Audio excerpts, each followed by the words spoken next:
This podcast is a quest for well-being, a quest for a meaningful life through the exploration of fundamental truth. Enlightening ideas, insights on physical, mental, and spiritual health. The inspiration is love. The aspiration is to awaken new ways of thinking that can lead us to a new way of being well. Welcome to Body, Mind, and Soul Healing Conversations.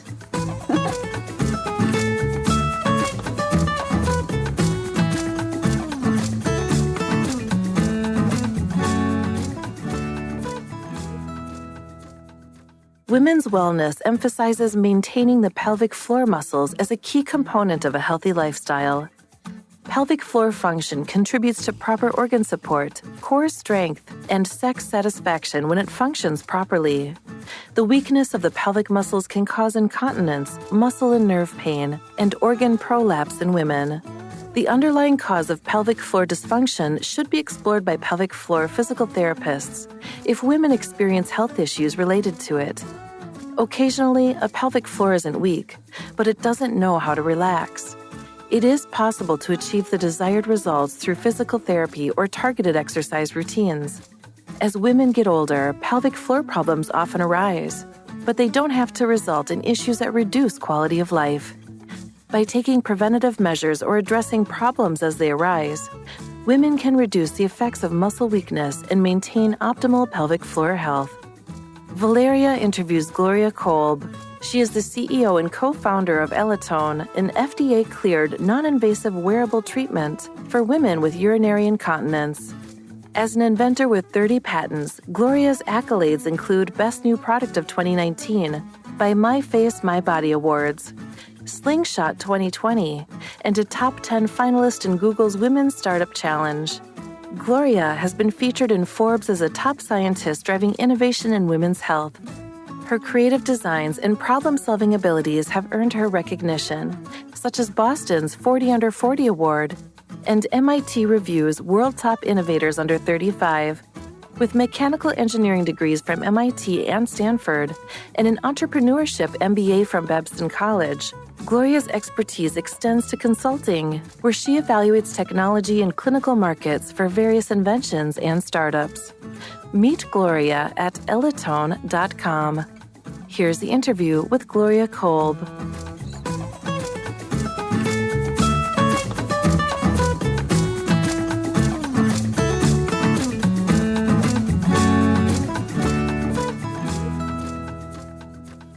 In your own words, who is Gloria Kolb? I would say Gloria Kolb is a mother and an entrepreneur and a creator.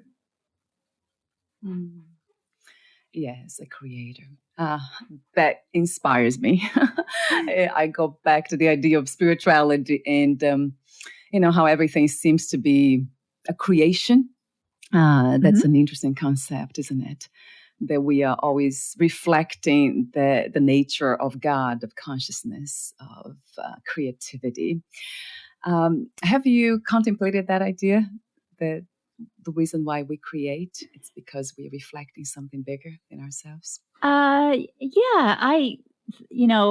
It's funny because I gave a kind of like a TED Talk about a week ago. And when I was looking back on my career path, I do realize that what I was created to do was to design and help people. And I talked about that one of my jobs was just kind of analysis. And I wasn't happy because I realized what I was, designed to do is to create and bring new products to people and create things or products that can help people. Yes, and that's what. And when you do what you're created to do, you're the happiest. Yes, that's such a beautiful idea too that I assign to.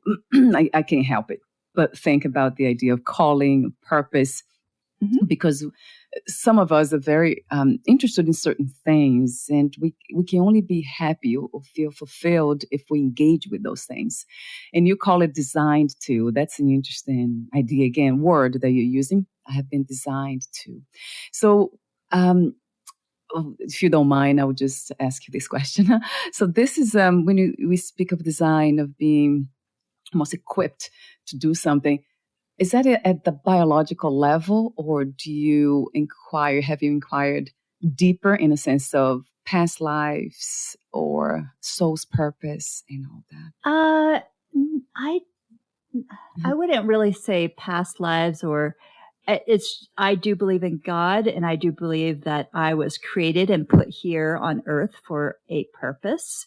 Mm-hmm. And a lot of the experiences that I've gone through personally, which includes, the engineering schools that I've been to the opportunities of being in the medical device field, and then having big babies and really seeing some of the need personally, that all was there for a purpose. And it all points me to what I'm doing now, which is creating a product for women for the pelvic floor health. Right. So in a way, it feels like synchronicity, that everything is connected. Exactly. One event after another. Yes. So that's what some people call the destiny or karma. It's just fascinating to me. I had to begin with those questions. But let me go back to the topic. So we'll be discussing pelvic floor health. And I would like to ask you a general question about health from a bigger picture. What is your idea of health? What is to be a healthy person from your perspective, Gloria? I just feel it's healthiness is being the best that your body can be. And whether that's mental, emotional, physical, we do stuff to our own bodies, or we don't take care of our own bodies, and that ends up affecting everything. So being healthy is taking care of yourself and, being the best that you can truly be. Yes, I love that you connected the idea of being healthy with all the other components of being human. So mind and body, in the sense of emotions and being physically healthy. Yes, yeah, I love that view too. I think they call it holistic, right? A holistic right. approach. Yeah, to health. Yes. Another open question for you, Gloria, before we tap into the specifically about the subject of pelvic health is how do you define success these days? What is to be successful to you? That's a good question. I find success as being content, and it's not happiness, but it's joy in what you do. Wow. Yeah. Yes, a billion times to the beautiful answer. Yes, right. Which goes back to what you said about living the design, kind of being open to be to the fulfillment of your potential in a way. I hear that a lot. Exploring your full potential. And I often wonder what would that look like if we kind of arrived at that destination. So I think what you said really resonates with me. It's really finding contentment. That would be the measurement. If I am content, if I have joy within the way I'm expressing myself in this reality, then that would be a good sign of and which is why I love your title, Fit for Joy. It's something about being content and finding the joy in that brings peace. Yes. And I think that's success, Yeah. You see, what a beautiful definition for success that, I wish everyone had, because then it would be a very different world in a way. Thinking from the big picture again, if we wanted to kind of change this reality of the world to make a more peaceful and beautiful place to live, then this would be a place to start redefining success. Right. It feels to me. Right. So thank you for saying that. That's a confirmation.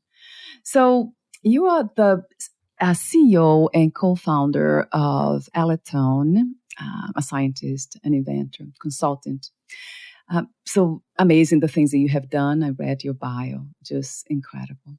And the product the devices actually that you have created, Alletone, I think it's called Stress, and Alletone Urge. They're two different kinds. But before talking about them, I never heard about the term incontinence. I had to learn the pronunciation too. I never heard of it. I'm 47. So I know I was like, wait a minute, I'm not too far from something like that happening to me. And I lift weights and all that. So I was just reading more and more about your content and what you have been educating women on. So talk to me about incontinence, the causes, what it is for people who don't know, like I didn't know. So who knows? So somebody who listens to this will be interested to come to listen to that information first. So what is incontinence and what causes it? Sure. So incontinence is when you have less control over your bladder, and then you end up having urine linkage, usually urine linkage. Sometimes it's even fecal leakage. But it is very surprising that it is more common than people realize. It affects 1 out of 3 women. And that's because it often starts after childbirth. Childbirthing just puts quite a lot of trauma to your pelvic floor muscles and the pelvic floor structure. And because you can't see those muscles, it often atrophies and gets weaker. And as it gets weaker and weaker, it, lets urine out. So there are 2 types. Usually the younger women start with stress incontinence, which is when those muscles are so weak that it lets urine out. And so that usually happens when you sneeze, you cough, you exercise, you jump, even when you laugh. And then as you get older, sometimes the nerves start attacking the bladder muscles, and it makes you want to feel like you need to go to the bathroom right away. And it's urgency, and you just can't wait. And that's called overactive bladder. But that does usually happen as you age. I see. It starts at what age, Gloria? What would that be? Oh, well, I mean, it varies. And there are women in their 40s that have some overactive bladder. But usually when you get to your 60s and 70s, that starts to take over in that women are more bothered by it. Because it affects your quality of life when you really have to be close to the bathroom all the time. Everywhere you go, you have to look out for the bathroom. And so women are more bothered by that overactive bladder. Yes.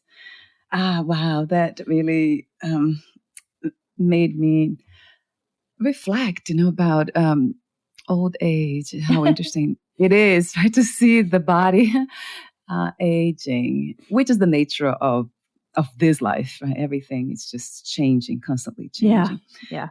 So I love the idea of acceptance. That's one of my practice too. Always accepting change. I think one of the reasons why incontinence is not really talked about, and people even would say, I don't have incontinence. Oh, yes, I have bladder leakage, but I don't have incontinence, is because incontinence makes them feel old. You associate it with the older people in the nursing homes, and they're like, oh no, that's not me. That, I'm not old yet. Yes. Yes. So there is resistance, right, in a way of accepting what is happening. Wow. Then, I'm very interested in prevention. That's one of the things that I focus on. So I don't have health insurance almost like on purpose. So I can just take care of myself and take responsibility of my own health. So what would be, on the prevention side, I know I read about lifting heavy weights. That's not good for women. That's something that I've been doing my entire life. I'm fitness. I used to be a fitness instructor and a competitor, and I still have that in me in the sense of a habit that I can't stop. Although I don't lift that heavy anymore these days. But is that something that it's really it's that bad per se? Yeah. Oh, I wouldn't want to prevent anyone from lifting weights, because I do think that is a good and healthy thing. It's just of a matter of also strengthening your pelvic floor muscles so that those pelvic floor muscles can brace for the downward pressure. And it also has a little bit to do of how you lift weights. So if you lift weights and you hold your breath, then you're putting all this downward pressure onto your pelvic floor. And, the pelvic floor, you have to think of it as like a hammock. It's crisscrossing muscles that connect at the pubic bone and then your tailbone. And so it's just like hanging there and supporting all those organs above it, your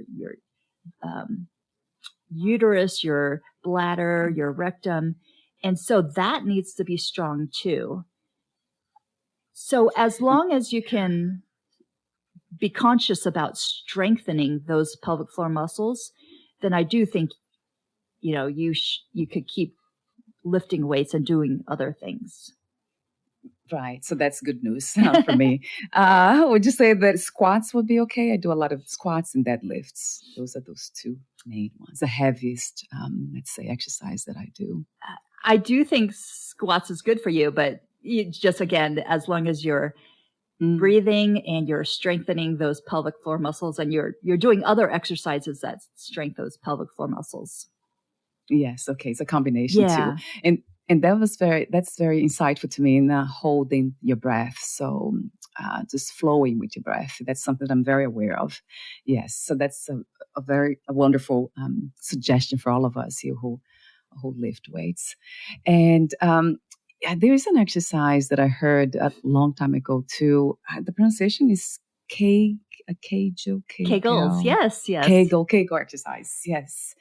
So would you suggest, is that one of the exercise for the pelvic floor health? So that's was from Dr. Kegels, who he just named these pelvic floor muscle exercises. And there's many ways to do them, but it's just that practice of squeezing, pulling upwards, and strengthening those pelvic floor muscles. That's called Kegels. And that's great for, even while you're pregnant and preparing for recovery after giving birth. It's good for strengthening, just to tighten everything up there. It also prevents prolapse, which is another pelvic condition where your organs start to fall and droop because those muscles are too weak if they're so it is good for quite a lot of things. So that's wonderful. And I am familiar with that. I just, it has been so long. After researching here, reading about for this interview, I just went back to those ideas. So yes, that's a fascinating thing that, I used to think that by exercising, like because I do a lot of cardio too, I do yoga, so many, that would strengthen everything. That would make me, let's say, all muscles in my body would be strong, but it's not the case. I can actually be weakening some of those muscles. This is interesting to see. Yeah. So unfortunately, high impact sports, So those that, the gymnasts, the volleyball players, the runners, they, and CrossFitters, they end up suffering more incontinence than others because of that, their sport. For some of these, like even if you think of running, every step is your pelvic floor has to not only support the weight, but the weight, slowing of that acceleration of the step. So it's quite a lot of force. Yes, it's a high impact exercise, right? In running is very much one of them. Yes, I try not to do that, but I do sprints, so that might be even worse. I do a sprint. Wow, Gloria, you just made me think about so much here on my exercise routine that I probably have to change if I wanted to be healthy in every way. Yeah. And unfortunately, because you can't see these muscles, 1/4 of women do them incorrectly. And that's one of the issues is it's hard to teach. It's hard to learn how to do. And so some women think they're doing them, but they're not. Yes. The other issue is to do them sufficiently. The doctors tell you have to do them 3 times a day, every day, which most women don't have time for or they don't remember. So it's really hard to do them sufficiently. Yes. Yeah, that's definitely a challenge. And I remember trying some of the Kegel exercise, and I just kind of couldn't really know, if it was working or not. It was just, and then I gave up. I just gave up altogether. I remember that. So this is where your invention comes in, the device that you have designed. That's incredible. So it's called Ellatone Stress and Ellatone Urge. Talk to me about that. And of course, I have a lot of questions here about them. But so I started this with my husband about 10 years ago because I had really large babies. I had a 9.5-pound girl, and then I had 13 pounds of twins. And when I started to leak, I knew that I wasn't doing Kegel exercises correctly. And so I did go to pelvic floor physical therapist who showed me how to do it correctly, but it was still not enough. And so we created a device to basically do those Kegel exercises for you. And it does it, we say longer and stronger because it does 100 of them in 20 minutes. Wow. Now, there was a big gap between you trying to do these exercises on your own, and then if you go to the doctor, they offer surgery. So this device is a tool to help you, and it really fits that gap. Now, everything else in this gap was vaginal, which meant that the vaginal probes meant that you had to lock yourself in a bedroom, be flat on your back for 20 minutes. And most women are just too busy to spend 20 minutes on their back doing something like that. Plus, it has a little bit of an icky factor and a risk of infection. So that's why we came up with our device, which is just placed on the outside externally. And then you could get dressed, walk around while it's doing these exercises for you. And it took us, 8 years to go through the clinical studies, FDA approvals, and everything we needed to do. Yeah. But now it's on the market. And last year we came out with a new one for overactive bladder. Oh, that's the third one, right? Oh, that is amazing. What's not to love about that? Creation, right? Being just the innovation. It's just, I love that. If there's one something that's fun to me, it's that, the exploration of something new, like creating something new or just discovering something new. So thank you for doing that, creating something that can help so many of us. Well, when I go back to our initial conversation about the physical and the emotional and all of that being connected, there are so many women that I talk to where their incontinence makes them depressed. They stop going out. They stop seeing their friends. They stop exercising. They stop traveling because of their incontinence. And and it's really sad because they are, it does affect their emotions and everything.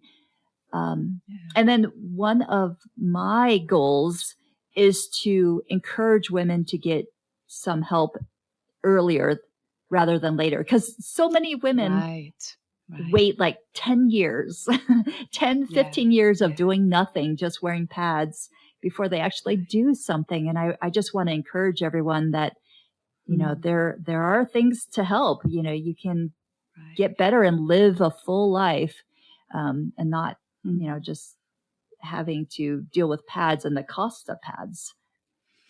Yes. Oh my God, yes. Why suffer unnecessarily, right? If we don't have to. Right. That's the invitation here, the insight here. I absolutely agree. That's a beautiful invitation again. Yes, even for me. So I'm 47, so I lift, I do all these things. I'm not a mother, so I never had children. So I'm wondering if, as a prevention method, I should start using one of these. The Allotone, and would be any of them, which is the Allotone stress, I guess you call it. The Allotone stress is the one that does help tone those muscles. I do think that anyone could start just with Kegels, but if you don't know if you're doing it correctly, the Allotone can help you understand, how to contract those muscles and which muscles they really are, and then it could do it, stronger than you likely could do on your own. Yes. So that's really good because I tried them. The Kegels, I did try them. Maybe I should have had continued, but I just gave up. It's hard. Yeah, it's too hard. Yes. Yeah, I couldn't really know. Like you said, it's exactly what you said. I couldn't know. It's really not easy to tell if we are doing it correctly or not. Right. Or getting the results. So with the Allotone stress for people like me, then it would be how often, Gloria? 3 times a week. How often would you recommend to use it? Well, for someone like you that doesn't really have the issue yet, you could probably just do it a few times a week, like any exercise of going to the gym. If you really had incontinence issues that you're trying to get back, strengthen your muscles to get back to normal, then we recommend 5 times a week. And it only takes 20 minutes, and you can be dressed and doing other things during those 20 minutes. And then typically in our clinical studies, we see it may take 6 weeks to really get rid of the bladder leaks.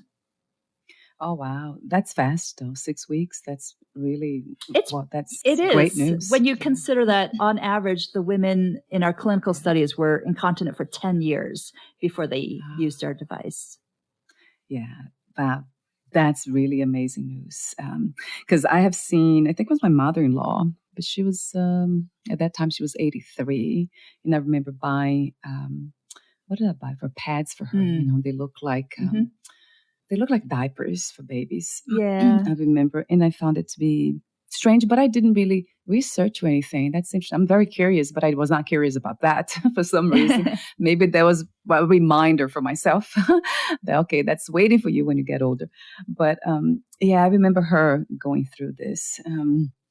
That's amazing. So if you don't have the incontinence issue, like myself, I can use it 3 times a week, 20 minutes. And then for those who do, then would be more. They would have to commit, right, to doing it more times. Right. And so it's FDA cleared. That's on your website. There is also, I saw there that there's this a free assessment. Talk to me for a moment about that, Gloria. So the reason is because we have 2 products, overactive bladder and then the one for stress incontinence. And a lot of people are confused about what they have. They just say, I don't know, I just leak. I don't know if I have stress incontinence or urge incontinence. And so that just walks them through some questions that can help them determine, do they have stress? Do they have a little bit of both? Do they have only overactive bladder? Is it more just at nighttime? And it just walks them through that to help them understand, and think about their own issues and what they really do have. Yes. So it's very informative. It's just education again, Yes. which is wonderful. And another question is about contraindications. Can anyone, I watched the video on your website, you explaining, giving, it's a very, very clear explanation too about the products. But I'm wondering if everyone can use it. That's not everyone. So most people can use it, but if they have active cancer, they should not. If they have any electronic implant, which can be like pacemakers, any cardiac conditions, they probably should not use it. And that includes some people have sacral neurostimulators implanted in their back. They cannot use it as well. So that's very good to know. Is that also, the information is there in the free assessment on your website? Yes, it does walk them through some of those questions. Okay, so it's there too. And how it works. And what is the sensation? What does it feel like? Yeah, I believe a lot of people are curious about that. It feels like a little buzzing on the surface. And then after a couple minutes, your skin actually kind of gets a little numb. So you feel it less on the surface. And then as you increase the intensity, you just feel this tightening on the inside. And then it's for 4 to 6 seconds, and then there's 6 seconds of relaxation. So it goes through this cycle of tightening, relaxing, tightening, relaxing. Okay, so it's not uncomfortable. Okay. No, it's really pretty comfortable. Yeah, so that's another thing that's wonderful to know. And there's, I saw the devices, and there is, it looks like a remote control a little bit, and then there's a button that you press. So there's just one setting, or more than one setting, more than one button to press? So there is one program, but you can adjust the intensity yourself. We want you to go as high as possible that you can withstand, but everybody's body is different. So for some people, a level 8, they may feel contractions, but for somebody else, they may need to go up to like level 25 to feel those contractions. So we just say, keep pressing that plus button to increase the intensity. Oh, wow. Yes, that's what I would do. Probably try. Though I'm very sensitive, though, to pain and all that. But as you said, there's no pain, really. It's just sensation that it might feel also like pressure, right? A little bit of pressure. I'm just trying to, because I remember using a device it was from my husband that I bought long ago. And I remember there was a narrow something to stimulation. And I remember it was the sensation of pulling, and then pulling release. So it was comfortable. Actually, it was fun too to do that. But I don't know about pelvic, that area that's more sensitive, right, than other areas in the body. So it might take a period of getting used to, I would say. I would say that most people are, the first time they use it, they just kind of sit there. They don't know what to expect. Yeah, but then after that, you almost even forget about it. And we've had so many people early on say, oh, it didn't last the full 20 minutes because the time just goes by so fast. So we actually had to put a special signal at the end to say, no, you really did do the whole 20 minutes. And that's signaling that it's at the end. I would, I would want to address one point where, people might say, oh, it's just like a TENS machine, or it's just like some other electronic stimulator. What makes our device different is we do use this very high frequency that gets past the skin, the fat, and deeper into the muscle. And that is why it's very comfortable. If you use a regular TENS, neurostimulator down there, it might be uncomfortable, but because we use a special frequency, it makes it comfortable. Okay, so this is different. Yeah, that's another. Yeah, because it's also I would say designed for women. So I would expect that in a way to be more women tailored for women, for the woman's body, which it is. And I love that you have the experience. So that's something that you've been through, that you have used. So it's just passing on that wisdom, which is a gift to humanity. Thank you so much again, Gloria, for doing what you do, for have done this. Oh, my pleasure.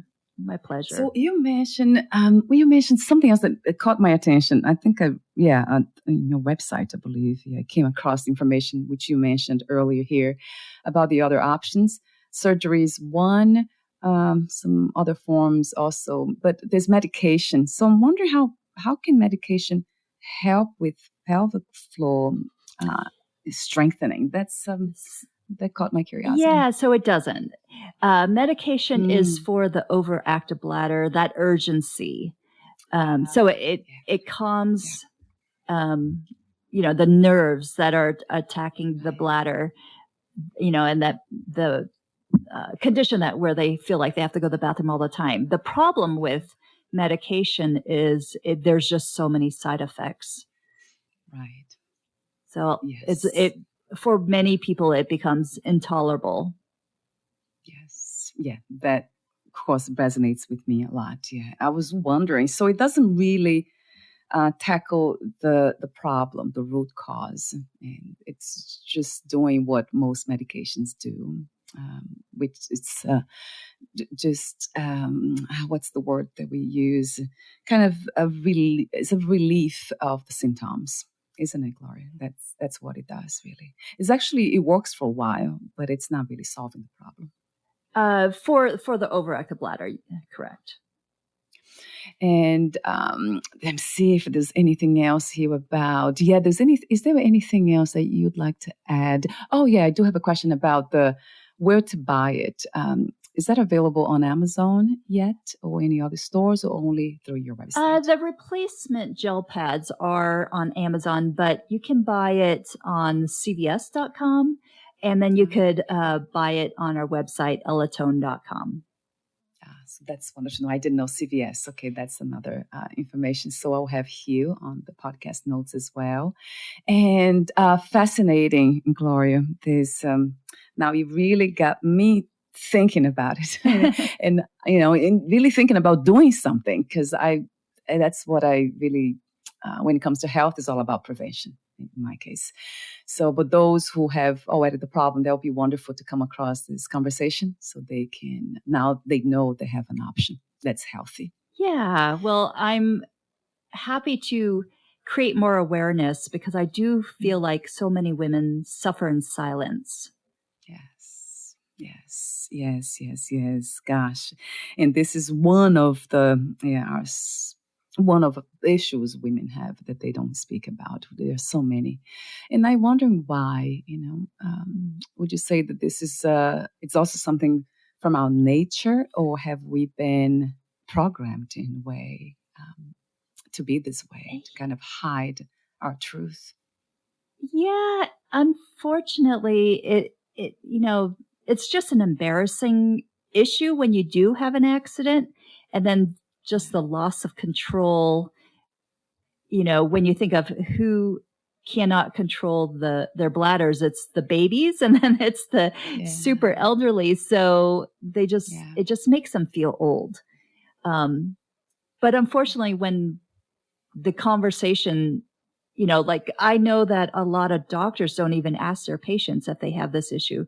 And so when nobody talks about it, then everyone thinks that they're alone and they're by themselves, when it is really so common. I believe I mentioned 1 out of 3 women has this, and that's over the age of 30. But when you get to over the age of 50, it's 1 out of 2 women.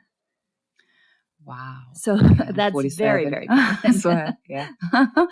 I I have to start doing something and watching my exercise too.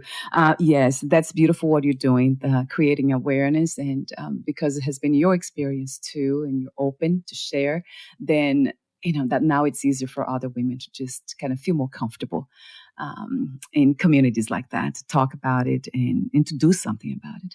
What a fascinating thing you have created, these devices. I'm definitely interested myself. And I do have a lot of people, women in my family, of course, that they would love to know. They are older, so that would be, I don't know if maybe they have not talked to me about it. It's interesting. I think you're right. We kind of hide these things. So I'll just send it to them, the episode. So that'll be a way, right, starting this conversation. Thank you so much again. We're almost at the end. So I have the website, elatone.com, also CVS, and then some of the, I think you mentioned some of the parts can be found on Amazon. I have the ending questions for you. I'm choosing here, Gloria, which questions to ask. But before that, is there anything else that you left unsaid that you would like to share? No, I think it's all been said. Just trying to create awareness for women to think about themselves. Oh, one last thing I would say is a lot of women take care of everyone else first and put themselves last. And I think, I don't know why, but I really encourage women to take care of themselves. I even remember this one comment I got from one of our customers that she said, "Oh, it's too expensive for me, but I would spend, when I realized I was spending more on my dog, then I realized, oh, I'm worth it. I can spend something to help myself." Wow. That's another sad truth per se. It is. And, I have to say, as soon as I start preparing for this interview, the first thing I did, it was just to order on Amazon a supplement that it was almost finished, and I didn't want to buy it because it was like $50. And I was like, oh no, maybe I should wait. But it's very important for cancer prevention, especially for women. Okay. So, and I went there and bought it right away. So that's interesting how, everything is connected, isn't it? Yeah. I just listened to you, and I went there and without you knowing, that's how much you're impacting and affecting others without knowing. Oh, good. Thank you so much for your presence, Gloria. Well, thank you for having me here. It's been a pleasure. Oh, yes. I love doing this. That's this is my happy moments, I say, my happy hour. So I do have the ending questions before we say goodbye for today. I'll ask you 2 questions. Okay. The first one is this one. At this time, what do you feel is the world's greatest need? Wow, that's a big question.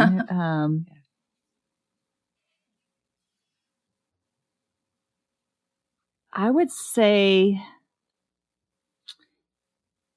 better equality for everyone. I mean, and that could be whether it's food or between women and men. And there's I have felt a lot of disparities in women's health, that women's health only gets 2% of the funding of all health. And it makes me sad to see such inequalities. Yes. Well, I didn't know that. Yes. Okay. That's another conversation for another episode for sure. An interesting one. I won't even get into it now. Yes. It makes me sad too when I think about it. So my last question is, what 3 experiences you wish everyone to have before they lose the body, before they die?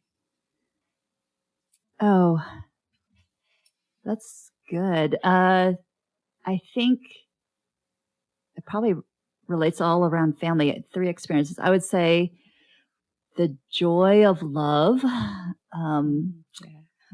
the joy of having children, and then probably for me anyway, probably some freedom of some exhilarating, event that just brings them confidence.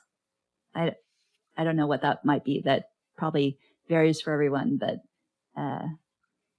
yes, it's something where they do Mm. something and it just brings them confidence. Yeah, I never heard that way before. Yes, that resonates. Yeah, very much resonates with me. Yes, having the courage, right, to do something that you never done before that could activate that inner confidence. Yes, beautiful. Another beautiful invitation. Love that. So love, children, and confidence. I was thinking about, I never had children. So I was thinking about, I have a dog. So a lot of times I look forward to see my dog more than anybody else in my family. My husband's always saying, gosh, you're always so happy around him. I wish I would get this attention. There's something about children and animals, right? I don't know. Yep. It's beautiful. Thank you so much again, Gloria, for sharing you, for being you, and for sharing timeless wisdom, in my view. Thank you for having me here, Valeria. So we'll talk soon. We'll be in touch again. Take good care of yourself. Bye for now, Gloria. Bye-bye. Bye.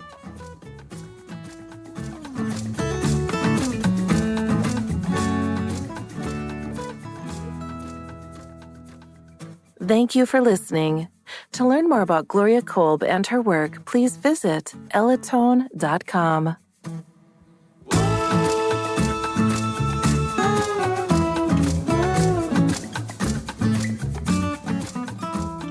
To learn more about this podcast, please visit fitforjoy.org/podcast. Thank you again for listening, and bye for now.